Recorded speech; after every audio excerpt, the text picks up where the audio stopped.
நம்முடைய பாசத்திற்குரிய ப்ரோ ஒருவர் இருக்கிறார். அந்த ப்ரோ சொல்லுகிறார், எனக்கு இந்த அவர்களே இவர்களே என்று பேசுவதெல்லாம் வராது, நான் எல்லோரையும் ப்ரோ என்று அழைப்பேன்.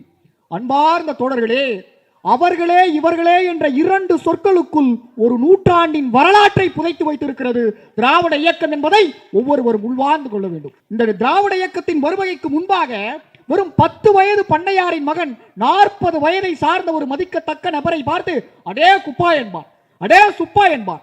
அப்படி இருந்த நிலையை மாற்றி குப்பனுக்கும் சுப்பனுக்கும் மேடை அமைத்துக் கொடுத்து அவனுக்கு சுயமரியாதை என்ற உணர்வை கொடுத்த இயக்கம் நம்முடைய திராவிட இயக்கம் எனும் போது, அந்த ஓர்மையோடு அவர்களே இவர்களே என்று சொல்வது ஏதோ நாகரிகம் கருதி சொல்லக்கூடிய சொல் அல்ல.